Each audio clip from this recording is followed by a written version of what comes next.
breaking down Red Raider baseball like only we can. This is the Talkin Baseball podcast from Double T 97.3 and DoubleTSportsNetwork.com. Hey, what's going on? Welcome into another episode of Talkin Baseball alongside Jamie Lent. I'm Chois Woodman. This podcast, as usual, brought to you by our friends at Andrews Brothers. And Jamie, February's here. Yes. Baseball season. Just around the corner. Do you get more excited for your birthday in February or baseball season? Well, I'm glad I'm still having birthdays. It's good to be alive. That's good. And one of the reasons I enjoy being alive is that Red Raider baseball is really fun to watch. Great answer. Survey? Yep. Okay. So, yeah, combination of both. Yeah, that was the number one answer, so good job. I do think that February is kind of that turning point for a lot of Red Raider baseball fans. It's more of a niche sport where there's not as many fans, but as we know, a lot of you are watching this podcast, and it's because the ones that are there love it so much. Are so incredibly passionate. And absolutely. And that falls in for both you and I. And Texas Tech baseball has been a ton of fun in the Tim Tadlock era. Last year, obviously, was a disappointing year compared to what we've been used to, and that's partially because the bar has been set so high for Red Raider baseball. But as we turn towards February and games next week, late next week, has your confidence level risen quite a bit as you continue to get looks at this team and get closer to the season? Yeah, I think that the starting pitching that you're seeing has been impressive so far this spring through the scrimmages. They've been practicing individually for a few weeks, and then since the 25th, you've seen them start having scrimmages, and you've had 4 scrimmages each of the last 2 weeks, and I think pitching has been impressive so far, and I think that's a good sign because we've seen good offense as well. I don't think there's any concern in that area, but I think you know more about your offense coming back than you do the pitching staff. So a lot of fresh faces on the pitching staff, but I think that has brought more confidence. And then just to see the amount of talent that you have out there on the field and the challenge that Coach Tadlock is going to have kind of finding a spot for everybody, because there's some talented hitters that are not going to be in the starting lineup every day. So it's going to be a bit of a juggling act. Yeah, I think, and we're going to get into Jamie's starting 9, so y'all get ready for that here in just a little bit. But you continue to see that there is talent. You haven't seen the pitchers' names on these preseason lists, really, so I guess that's where I'm like, okay, I want to see it. Because they don't know that much about it. Right. They don't know. But the ones you continue to see, we talked about Peyton Schulze last week.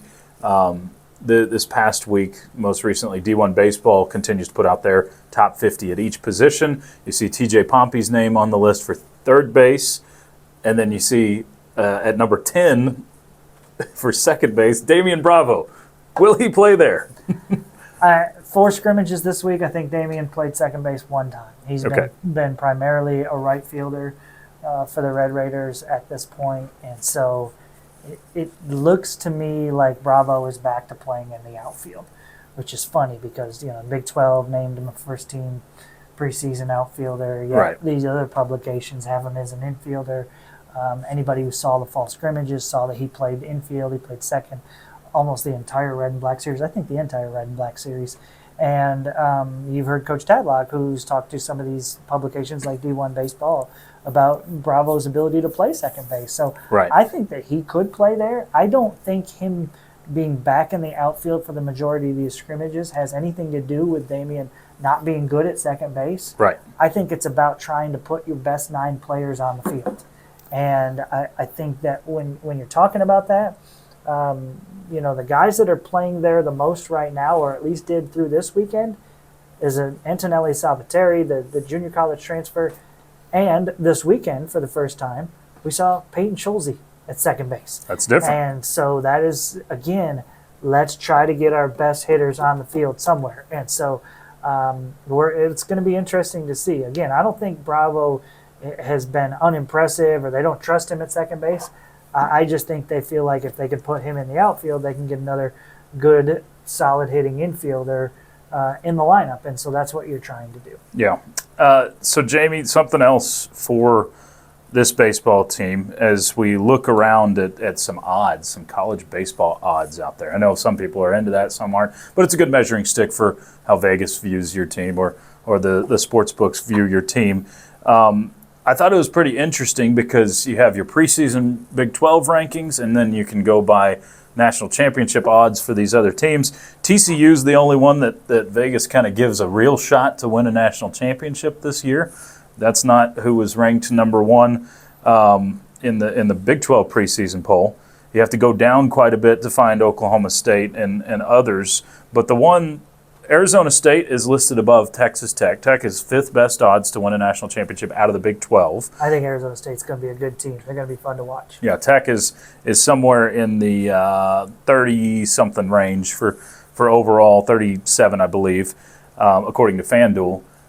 But the one that's different from the rest of everybody else, or from the Big 12 standings, is Arizona from the Big 12 preseason rankings. A lot of people believe that's going to be a really good baseball team as far as coaches go and the preseason polls, but they're down at number 6, tied with Kansas State. So why do you think that would be? Why do you think they're not getting as much love from the people out west? Yeah, that's interesting, and I don't know if it was a situation where they feel like they know more about Arizona. Maybe. I think Arizona is very similar to Arizona State. Offensively, should be really good. Mm-hmm. Maybe they feel like the pitching is not up to par with the hitting, or maybe they feel like them switching and moving to a new conference, a bit of an adjustment period there. We saw that in football this year with some of the schools, right? Yeah. Like a school like Utah that you didn't think was going to be good in football. And once they got to the Big 12, realized it's not that easy. But then there's the Arizona State factor. Mm-hmm. You thought was going to be finishing near the back of the Big 12 Yeah. in football, and they win the conference. So I'm not really sure, Chois. I think that maybe has to do with that they lost some key guys from last year. But I still think this is a team that's going to contend for the conference title. As far as a couple other notes, Tech going off at 95-1. Any of you gamblers, might be the right time if you believe in the Red Raiders to go get that. And North Carolina, your first opponent, 10th best odds in the country to win a national championship. So another easy start to the season for the Red Raiders. Easy peasy. All right. 3 games against a top 6 team. We're going to get to Jamie's starting 9 for the season. First, let's hear a word from our friends at Andrews Brothers. When you want the brand in West Texas roofing, there's only one company to call, Andrus Brothers Roofing. Like our Red Raiders, Andrus Brothers knows that to win, you have to be better than your competition and you have to dominate in all phases. With over 40 years experience, Andrus Brothers has mastered these concepts. So when the high winds and debris damage your roof, there's only one company to call, Andrus Brothers Roofing. Accept no substitutes. Stick with the starters on the ABR winning team. Andrus Brothers Roofing, we nail it every time. Okay, Jamie, starting 9. I've been eagerly anticipating this. And by the way, there's lots of great content. Jamie has penned a new article, a pretty in-depth article, up at doubleTSportsNetwork.com if you want to go read and be able to look through some of this. But your starting 9, if you had Coach Tadlock's clipboard, I don't think he carries a clipboard, but if you had a Tadlock clipboard, you're filling out the lineup card for Game 1 against North Carolina. What's it looking like? Okay, we'll go around the diamond here. So Okay. I'll start at the catcher position. I think Dylan Maxey is ready for a breakout season behind the plate. I like it. Really good hitter the last 2 years as a reserve. Has been solid throwing the ball and receiving as well. Mm-hmm. I think he's by far just the most consistent of the players that you have at the catcher position. I'm really excited about his junior season, and so I think he's your starting catcher. I think Davis Rivers has big upside at the plate with that power left-handed bat. We're going to see him a bunch. I think we see him a lot at DH, Yep. some at catcher, but a lot at DH, and so you're going to see a lot of him. Hudson Parker's also been really impressive.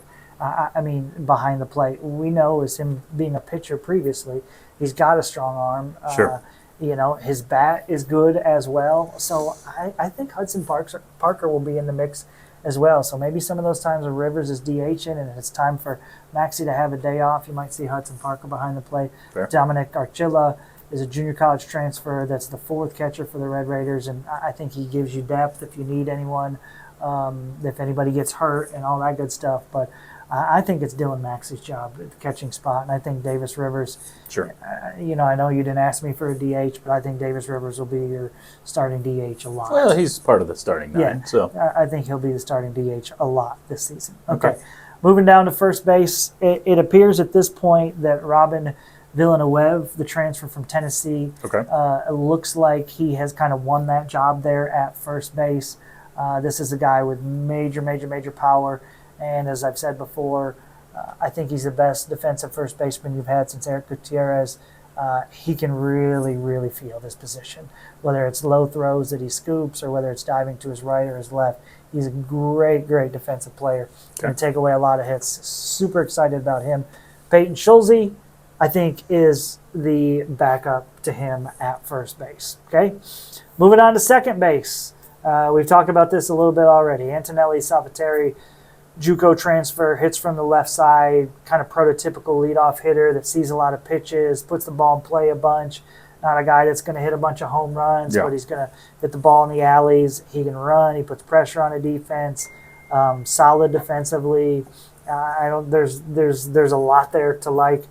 I think Schulze, they're just trying to find a way to get him into the lineup, trying to find where he can play third base. He can play first base and do them well. You have other guys that you want to play there. And so where do you put Schulze? So he's another guy that probably is a DH candidate as well.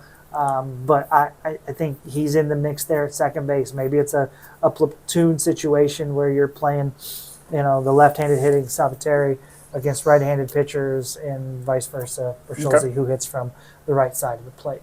Moving over to third base, again, Schulze could be in the mix there as well. But what we're seeing right now from the Red Raiders is TJ Pompey, who was impressive this weekend, homered 3 times.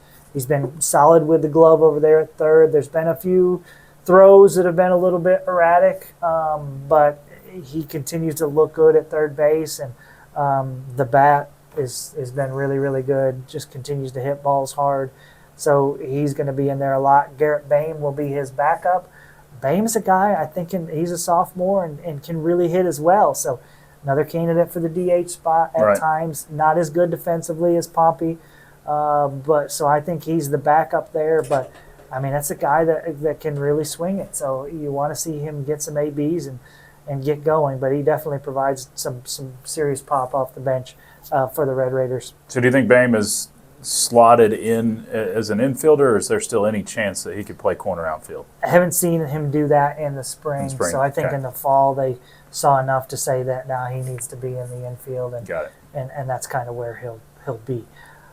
Shortstop position, this is Tracer Lopez Toulouse. Tracer he made 2 great plays in Sunday's spring. One up the middle to dive and take a line drive out of the air, and one up the middle that he spun and threw out the runner at first base. He's been really good defensively.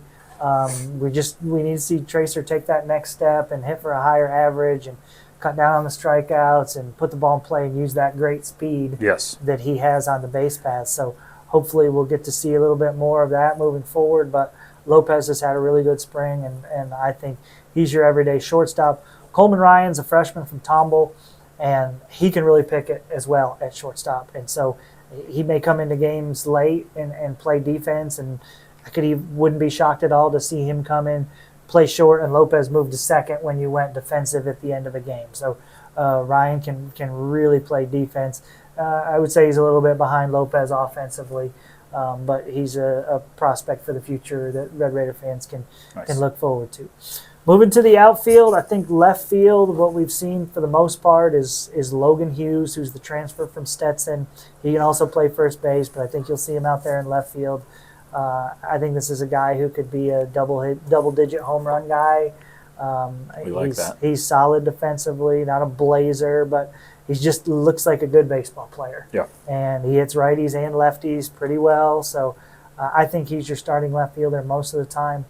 Behind him, Jay Souza is the freshman out of Hawaii, the highly rated prospect that, remember, he hasn't played since before the summer. Right. And so far this spring, he looks a little bit rusty to me. You just can see that there's talent there, all that good stuff, but not seeing live pitching as much for that length of time. It looks like he's a little bit behind, and it was a leg injury that kept him out. So even maybe not as fast as he was, and he's got to work back up to that. But I think he's the backup. Center field is a fun spot with the position battle there, with Kyler Thompson, who's a sophomore transfer from the junior college ranks, and then Kendall Johnson, who's a freshman from Little Elm. Thompson hits from the right side, Johnson hits from the left side, so maybe that's a platoon situation. Yeah. Both of them are absolutely speed burners. I mean, they can really go. Johnson has made, I don't know, 10, 15 diving catches in the outfield. He's the highlight reel waiting to happen. Right. Thompson has great instincts off the bat. He's really quick running down balls in the alley as well. And Thompson, I think, is the better hitter right now, a year older, but he's another guy, ball in play, doesn't swing and miss a lot, not a power guy, but, he's going to put the ball in play and use his great speed and hits for a high average. So I'm excited about both of those guys. Johnson probably the better defender, Thompson the better offensive player at this point. So I'm sure you'll see a combination of those two. And I would think that late in games when you have a lead, Johnson will come in to play center field. Thompson probably moves over to play left. So who's your day one starter there? I would go with Thompson. Thompson. I think Kyler Thompson is the guy that I would go with just because his bat's a step ahead of Kendall Johnson at this point. In right field, I think that's where we find Damian Bravo. Okay. The Big 12's leading hitter a season ago. Yeah. I think he's in right field.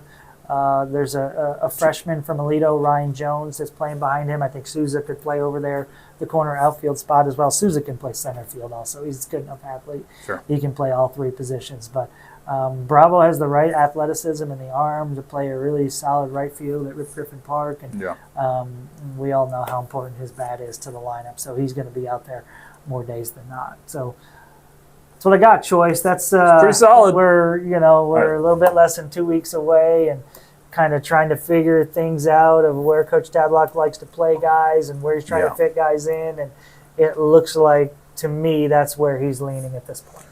All right, let's see if I listened well enough. Maxey catcher, Villanueva first base, second base Salvatore.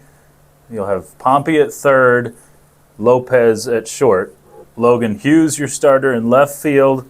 Kyler Thompson center, and Damian Bravo would be right. Who, if day one DH? Davis Rivers. Davis Rivers. Okay.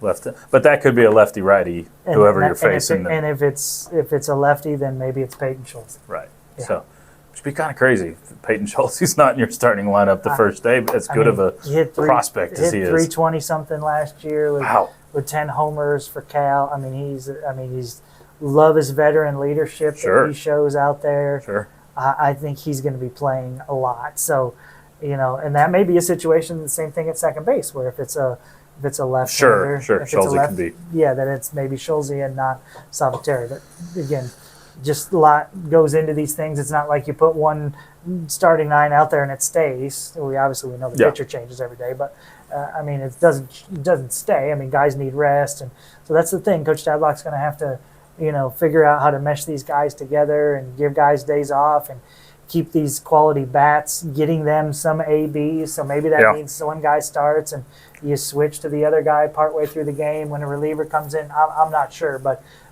there's a lot of talent, and you always say good problems to have when you're worried about getting talented players on the field.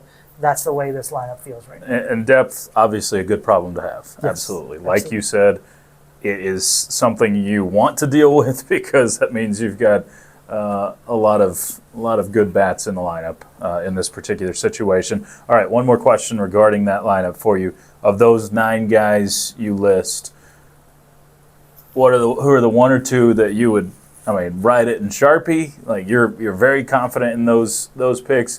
What are the one or two that you're least confident that could change before opening day? Least confident in second base. Okay. Least confident in second base. most confident in shortstop. Okay. Tracer Lopez is the guy there. He's yeah, okay. I'll be honest with you. I'm confident in Maxey at catcher.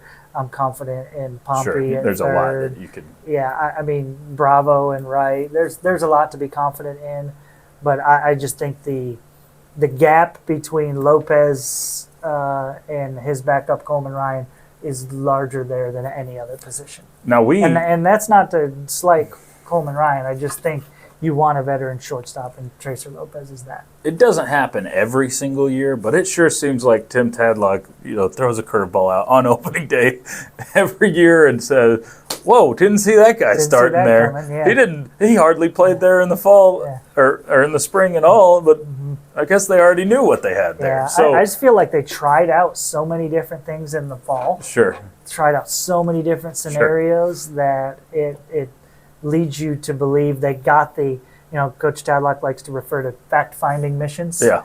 That they got the information they needed Fact-finding, yeah. in the fall. And now what you're seeing on a daily basis with these scrimmages is where they're trying to shape their team towards. Sure. And just that's why I feel confident in a lot of those picks there. There you go. So we got a starting 9 from Jamie. Next week, when we have this episode, when you watch it, will be a preview episode. We'll also go over the rotation a little bit. Let Jamie give who he thinks the weekend guys are, the midweek guys are, the bullpen. We'll go through the entire pitching roster and break it down a little further for you. And then also a preview of number 6 North Carolina. Bring it on. And the first trip to Chapel Hill. And Jamie will give us his plans on how he tries to break into the basketball facility there. Yeah, I'm hoping to get Or a just peek walk at the through. Dean Dome. Just walk through the door. Or just schedule a tour or something. That could work too. Yeah, that could work great. too. Yeah. That's it for us. Appreciate you tuning in.